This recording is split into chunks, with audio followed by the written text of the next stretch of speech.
नमस्कार सगळ्यांना. तर लाडक्या बहीण योजनेविषयी एक महत्त्वाची माहिती समोर आलेली आहे. मंत्री उदय सामंत यांनी एक मोठी बातमी दिलेली आहे. ती बातमी काय आहे? तसेच लाडक्या बहिणीच्या खात्यात लवकरच पैसे जमा होणार आहेत. तर ते पैसे नेमके कधी जमा होणार आहेत? ते सगळं तुम्हाला व्हिडिओमध्ये कळणार आहे. तर व्हिडिओ शेवटपर्यंत बघा. कुठेही स्किप करू नका. आणि चॅनलवर नवीन असाल तर मात्र जरूर सबस्क्राईब करा. आणि हा व्हिडिओ जास्तीत जास्त महिलांपर्यंत पोहोचवा. शेअर करा. म्हणजे सगळ्यांना कळेल की नक्की पैसे कधी येणार, पैसे किती येणार. ठीक आहे. बहिणींसाठी एक मोठी खुशखबर आहे. तर तुम्हाला लवकरात लवकर पैसे मिळावे किंवा डिसेंबर 6 हप्ते मिळावे यासाठी तुम्हाला काय करायचं, या ज्या गोष्टी आहेत त्या 5-6 गोष्टी मी तुम्हाला सांगणार आहे. त्या नक्की फॉलो करा, जेणेकरून लवकरात लवकर पैसे मिळायला तुम्हाला मदत होऊन जाईल. ठीक आहे. तर आता मंत्री स्वतः उदय सामंत यांनी स्वतः माहिती दिली आहे. लाडक्या बहीणविषयी एक मोठं विधान केलेलं आहे. ते विधान मी तुम्हाला सविस्तरपणे सांगणार आहे व्हिडिओमध्ये. आणि तुम्हाला लवकरात लवकर पैसे हवे असतील तर ते नक्की तुम्हाला बघावं लागणार आहे व्हिडिओमध्ये काय करायचं. ठीक आहे. आता सध्या तुम्हाला किती रुपये येणार आहेत माहिती आहे? ₹1500. ठीक आहे. सध्या 1500 आहेत का? कारण की ₹21 अजून जी-आर नाही आलेला किंवा मंत्रिमंडळात बैठकीत काही त्याचा निर्णय झाला नाही अजून.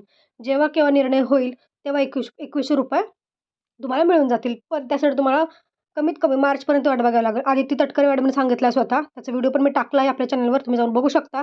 त्यांनी सविस्तर सांगितलं आहे की ₹21 कधीपासून येतील, कसे येतील आणि तोपर्यंत जे हप्ते आहेत ते ₹1500 तुम्हाला मिळून जातील. ठीक आहे. आता सविस्तर माहिती पाहूयात आपण. चला बघूयात काय काय म्हटलंय. लाडक्या बहिणीच्या खात्यावर लवकरच जमा होणार पैसे. मंत्री उदय सामंत यांनी दिली मोठी माहिती. मंत्री उदय सामंत यांनी ते एका सभेत गेले होते तेव्हा त्यांना प्रश्न विचारण्यात आला लाडक्या बहिणीविषयी. कारण लाडकी बहिणीचे पैसे लगेच येणार होते. डिसेंबरचा हप्ता जो आहे तो निवडणुकीचा रिझल्ट लागल्यानंतर लगेच येणार होता. पण अजूनही पैसे काय आले नाहीत. तर ते आता लवकरात लवकर येतील म्हणून त्यांना प्रश्न विचारला होता की अजूनही पैसे आले नाहीत तर ते पैसे कधी येणार? तर ते पैसे कधी येणार त्यांनी सांगितलं आहे. पुढच्या स्लाईडमध्ये बघूयात आपण. सध्या नागपुरात विधिमंडळाचे हिवाळी अधिवेशन सुरू आहे. यावेळी पत्रकारांनी उदय सामंत यांना लाडकी बहीण योजनेचे पैसे केव्हा येणार याबाबत विचारले होते. म्हणजे नागपूरमध्ये काय हिवाळी अधिवेशन चालू झालेलं आहे. त्याच्यामध्ये बैठकी वगैरे होत असतात, सभा होत असतात. त्याच्यामध्ये उदय सामंत यांना प्रश्न विचारण्यात आला की लाडकी बहीण योजनेचे पैसे जे नेमके कधी येणार आहेत? कारण आधी जेव्हा निवडणुकीच्या आधी म्हटले होते की जेव्हा केव्हा नोव्हेंबरमध्ये रिझल्ट लागेल निवडणुकीचा त्याच्यानंतर दुसऱ्या दिवशीपासून तुम्हाला पैसे पडायला चालू होतील. पण अजून पैसे काय आलेले नाही आहेत महिलांना. ठीक आहे. त्यामुळे परत म्हटले की डिसेंबरच्या पहिल्या हप्त्यात पहिल्या आठवड्यात येतील. पण तरी पण अजून पैसे काय आले नाहीत. आता बघू पैसे कधी येणार. आता सगळे म्हणत आहेत की संक्रांतीला पैसे मिळून जातील. संक्रांतीच्या आधी डिसेंबर आणि जानेवारीचा हप्ता जो आहे तो मिळणार आहे. पण नेमकं उदय सामंत काय म्हणाले ते आपण जाणून घेणार आहोत. राज्यात नुकत्याच झालेल्या विधानसभा निवडणुकीत महायुती सरकारने जोरदार मुसंडी मारली आहे.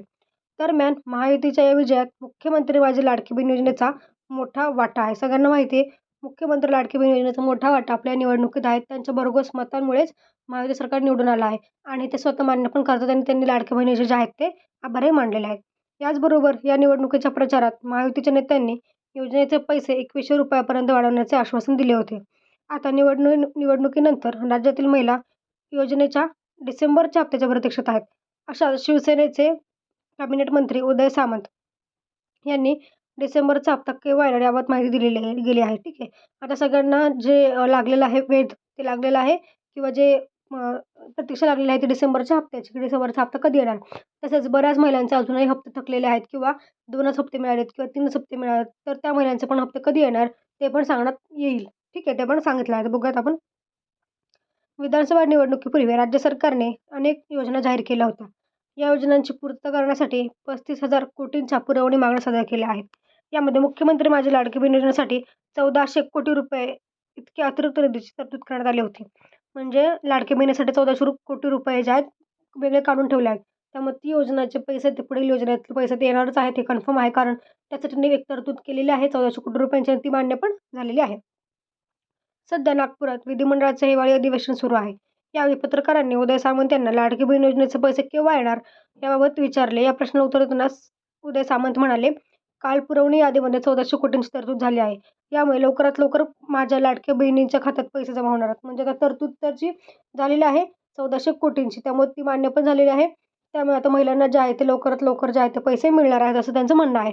आता त्यांनी एक्झॅक्ट डेट तर अजून काय सांगितलं नाही. पण लवकरात लवकर पैसे मिळतील म्हणजे पुढच्या आठवड्यात पण मिळू शकतात. काही सांगता येत नाही. पण लवकरात लवकर जे आहेत ते पैसे तुम्हाला आता मिळणार आहेत. तुमच्या खात्यात जमा होणार आहेत. ठीक आहे. यावेळी उपमुख्यमंत्री एकनाथ शिंदे मोठे खाते मिळावे यासाठी आग्रही आहेत का? असा प्रश्नही सामंतांना विचारण्यात आला. त्यावर सामंत म्हणाले, आपल्या नेत्याला मोठे पद, मोठे खाते आपल्या नेत्याला मिळायला पाहिजे यामध्ये माझी तीच भावना आहे. मी ज्या पक्षात काम करतो त्या पक्षात मोठे नेते एकनाथ शिंदेच आहेत. त्यामुळे त्यांना मोठे पद मिळाले पाहिजे असे म्हटलं तर यामध्ये काही वागवेगळे असू शकत नाही. आता ते झालं त्यांचं की खातं कुठलं कोणाला द्यायचं. ठीक आहे. त्याच्यामध्ये आता बघा लाडकी बहिणीला आता ₹21 कधीपासून मिळणार? हे पण विचारलं की कधीपासून मिळणार आपल्याला लाडकी बहीण? ते पण बघूयात. विधानसभा निवडणुकीदरम्यान महायुतीने लाडकी बहीण योजनेची रक्कम 1,500 वरून ₹21 करणार असे आश्वासन दिले होते. आता निवडणुकीनंतर महायुती सरकार पुन्हा सत्तेत आल्यानंतर ₹21 कधीपासून देणार याची महिला वर्गात चर्चा सुरू आहे. दरम्यान काही दिवसांपूर्वी मुख्यमंत्री देवेंद्र फडणवीस यांनी महिलांना नक्की ₹21 मिळणार असल्याचं सांगितलंय. निवडणुकीत जी आश्वासनं दिली गेली आहेत, ती सर्व आश्वासनं पूर्ण करणार असल्याचे फडणवीसांनी सांगितले. म्हणजे जेव्हा देवेंद्र फडणवीस मुख्यमंत्री झाले, त्यावेळी त्यांना विचारले गेले, की आता ₹21 तुम्ही ₹21चं आश्वासन दिलं होतं, ते कधी पूर्ण करणार? तर त्यावेळी ते म्हटले, की ₹21 मिळणारच आहेत. त्यात काही हे नाहीये, ते नक्कीच मिळणार आहेत. फक्त त्यासाठी थोडी वाट बघावी लागणार आहे. निवडणुकीत जी आश्वासनं तुम्हाला दिली होती, 10 आश्वासनं तुम्हाला माहिती दिली होती निवडणुकीत. शेतकऱ्यांसाठी होतं, महिलांसाठी होतं, तरुणांसाठी होतं. ते सगळे आश्वासन आहे ते पूर्ण करणारच आहेत, असं त्यांचं म्हणणं आहे. आता आपण बघूयात, की कधी आपल्याला ₹21 मिळतायत. पण ₹21 मिळण्यासाठी तुम्हाला खरंच जरा वाट बघावी लागणार आहे. कारण ₹21 हे तुम्हाला सध्या मार्चपासून मिळण्याची शक्यता आहे. कारण स्वतः आदी तटकरे मॅडम यांनी सांगितलंय, की महिलांनो किंवा लाडक्या बहिणींनो फक्त मार्चपर्यंत थांबा. मार्च महिन्यापासून तुम्हाला ₹21 मिळण्याची शक्यता असू शकते. पण तोपर्यंत डिसेंबर, जानेवारी, फेब्रुवारी हे 3 हप्ते आहेत. तुम्हाला 1500-1500नेच मिळणार आहे. ठीक आहे. त्यामुळे तुम्ही आता ₹21ची अजूनही वाट बघू नका. तुम्हाला ₹1500 येतील. आता सगळ्यात मेन गोष्ट म्हणजे तुम्हाला काय करायचं महिलांनो? महिलांना फक्त प्रतीक्षा करून चालणार नाही. त्यांना अजूनही गोष्टी क्लिअर कराव्या लागतील. त्या म्हणजे तुम्ही तुमच्या बँकेत जाऊन आधार लिंक आहे का नाही ते चेक करायचं आहे. मला माहिती आहे खूप सारखं-सारखं सांगण्यात ते आधार लिंकचं, पण हा महत्त्वाचा आहे मुद्दा आधार लिंकचा. कारण तुमचा फॉर्म जरी अप्रूव्हड असेल, आता आपल्याला काय वाटतं, की फॉर्म अप्रूव्हड आहे याचा अर्थ पैसे येतील म्हणजे येतीलच, कन्फर्म आहे. तर असं नाही आहे.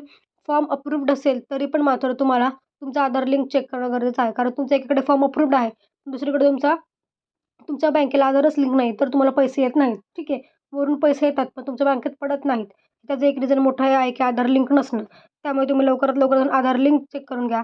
डी-बी-टी अनेबल करून घ्या. बँकेत तुम्हाला सगळ्या गोष्टी मिळतील करूनच. तुम्हाला हेल्प करतील बँकेत. तुम्ही आधी बँकेत जा. ते बँकेत जर तुम्हाला बँकेत जायचं नसेल, लांब असेल, तर तुम्ही घरच्या घरी पण आधार लिंक कसं चेक करायचं ते पण मी हा व्हिडिओ टाकला आहे. तो पण व्हिडिओ तुम्ही जाऊन बघू शकता. तो व्हिडिओ बघा आणि स्टेप बाय स्टेप प्रोसेस सांगितली आहे, की कसं आपल्याला आधार लिंक चेक करायची, जेणेकरून तुम्ही चेक करू शकता. जर तुम्हाला तो व्हिडिओची डिस्क्रिप्शनमध्ये लिंक पाहिजे असेल, तर तुम्ही नक्की कमेंटमध्ये सांगा, की मला लिंक हवी आहे. मी नक्की ती लिंक टाकेल. फक्त कमेंट करा. कमेंट केल्याशिवाय मी काही टाकू शकत नाही लिंक. ठीक आहे. कारण परत प्रॉब्लेम होईल. जर नसलंच पाहिजे तुम्हाला माहिती असेल, तर काही फायदा नाही लिंक टाकून. त्यामध्ये तुम्हाला आधार लिंक कसं चेक करायचं घरच्या घरी ह्याची लिंक पाहिजे असेल व्हिडिओची, तर नक्की मला कमेंटमध्ये सांगा, की लिंक हवी. ठीक आहे. ही जी गोष्ट आहे महत्त्वाची आहे. दुसरी म्हणजे तुमचं रेशन कार्ड अपडेटही महत्त्वाचं आहे आता सध्या. तुम्ही रेशन कार्ड दिलं होतं तुम्हाला माहिती आहे. ते पण अपडेट करणं महत्त्वाचं आहे. या 2 गोष्टी आहेत त्या तुम्हाला कराव्याच लागतील, जेणेकरून लवकरात लवकर पैसे येतील. ठीक आहे. आता तुम्हाला वाट बघायची थोडीशी अजून डिसेंबरच्या हप्त्याची, जानेवारीच्या हप्त्याची. ते दोन्ही एकसाथच संक्रांतीच्या वेळी येऊ शकतात. ठीक आहे. त्यामुळे संक्रांतीच्या वेळी महिलांची संक्रांती अजून जास्ती गोड होणार आहे. त्याच्यामुळे तुम्हाला तेव्हाच पैसे येतील. तर आजच्या व्हिडिओमध्ये एवढंच. भेटूया पुढच्या व्हिडिओमध्ये. धन्यवाद.